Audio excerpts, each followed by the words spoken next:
Today I'm going to be doing a video on combat, and to help out I'm going to be showing you an add-on that is available for PC. It's called Combat Metrics. I'm trying to stay on the same character to be consistent because last time we looked at all of the skills and sets and how each of those can play into the overall build. So on the front bar and the back bar. But let me give you an example of how we can um, get a reading on this. And I also want you to keep in mind that there are attacks that the enemies can do, light attacks and heavy attacks, just like you can. And from the center of their body, some lines will come out. So, for example, gold lines will show that a heavy attack is coming and you can block that. Red lines will show a channeled ability that you can interrupt. And when you just hold block, that's I'm holding the right mouse button on keyboard mouse. Then if you tap the left mouse button, it will bash. That's called a bash attack. It actually has its own damage. When you see the channeled abilities, you can bash that to interrupt it. And if you respond with a heavy attack, but after they're stunned or off balance from you interrupting, they'll fall to the ground. And the same is true with a heavy attack. If you just hold block, they'll be stunned and you can heavy attack on your own and they'll be knocked down. So this guy, here's a light attack,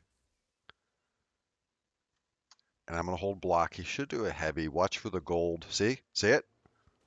Now he's off balance, and I can respond with a heavy attack, and he's down. All right. This will show up in combat metrics.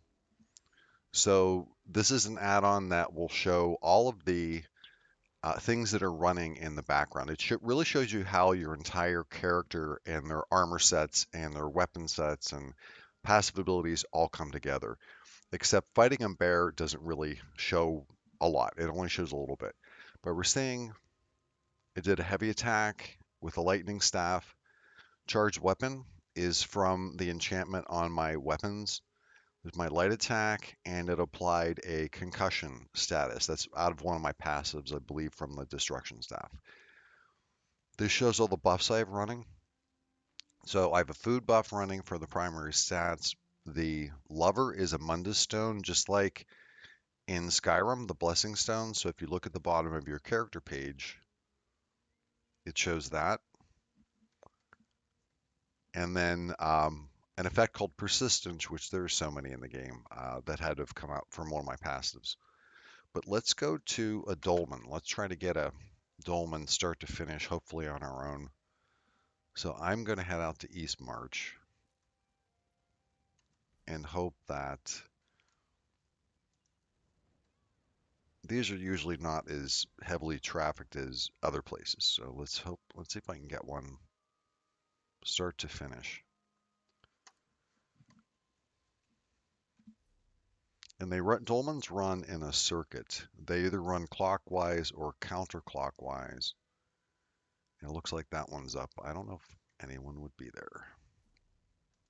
So we're going to try to hunt one down and hopefully do the entire thing on our own so I can show you those lines and show you how to use a bash attack to interrupt the abilities. It looks like somebody started it.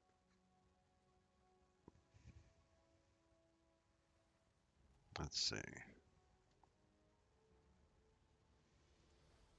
Oh, they're on the last boss, so we'll help them out a little bit, but we're going to run ahead and go to the next one. Let's see. I don't know if you saw those faint red lines. That is the channeled ability I was mentioning.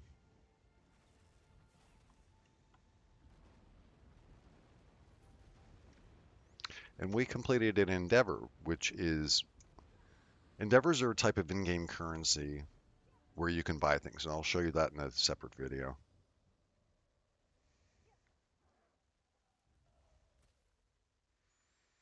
We're going to get stuck because I'm in combat. We got attacked by an ice wraith passing through there.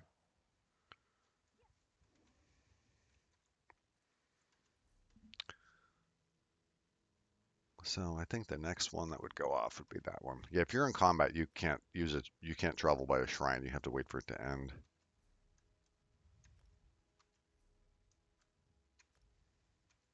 Just keep trying. There we go.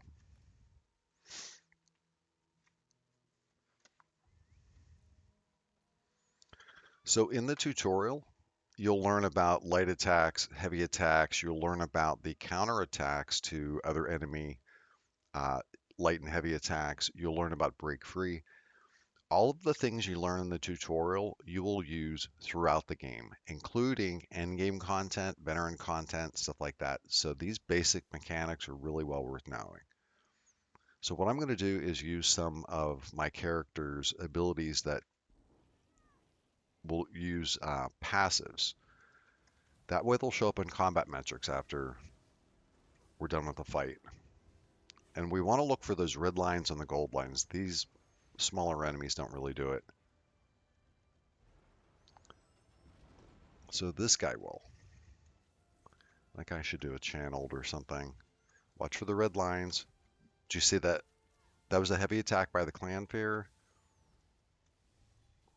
And if you block it, the Clanfair will fall to the ground. So waiting for... There he goes. That's a channeled attack.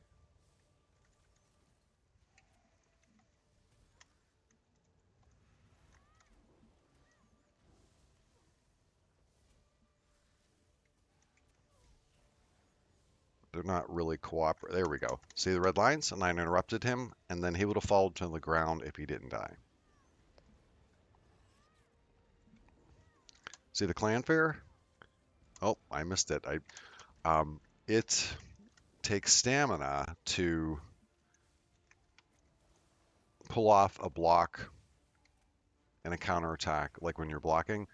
I was overusing it to show you, and I ran out of stamina. So let's try it again. See if this guy will do it.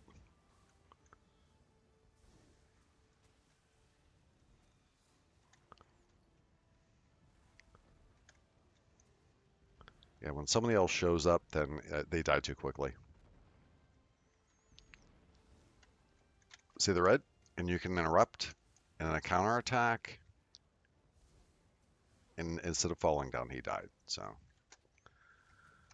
these basic mechanics are going to show up everywhere. And they're good to know. You can make them work to your advantage. And I'm going to use an ultimate ability. This is the one that's in the furthest right on my bar. Ultimate is a resource that builds up as you do damage. So if you watch the numbers again, far right square, they're building up again. The numbers are going up. That's because as you damage, you'll get ultimate back. And there's some passives that can enhance how quickly you get ultimate back. So we're going to step off a little bit here, and we're going to take a look at combat metrics again. So here we go, a lot more to show. There are so many passives in the game. Major sorcery, minor sorcery. You can see major resolve there. Melee supremacy. That's from, if you check your armor and weapons, you can see this one will give you melee supremacy or um, range supremacy. And it increases damage and things like that. I don't think the Grothar set went off. And this one will just give you a bunch of damage increase, but it adds additional cost to the skills. But you can see that the melee and range supremacy, which is showing up in combat metrics. See that? Oh, Grothar did go off. So that's the two-piece monster set that I mentioned in the character building video. This comes from the dungeon system. And that's the big red circle that pops up.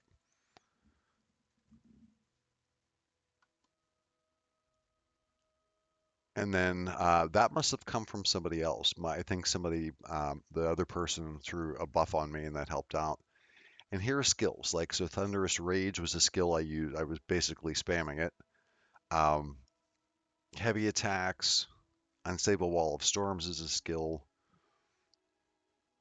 And then Concussion is a status effect from my Destruction Staff. Charged Weapon is from the enchantment on the weapon. And then Boundless Storms was the one buff that I triggered early. So using an add-on like Combat Metrics lets you see everything that's running in the background, and that shows you that when you put your character together, it actually makes a difference in combat. So you can tweak your character based on whether you want to use different sets over here, whether you want to use different buffs over here, um, whether you want to use different weapons or weapon enchantments. So when you make a character, it does matter in combat, and then being able to do those um, bash attacks, the interrupts, that all matters because you'll use that quite a bit. That's the basics of combat. This will repeat over and over again throughout the game. This is on a damage character, by the way. Healer will be different, and I will be doing another video on that. Thank you very much.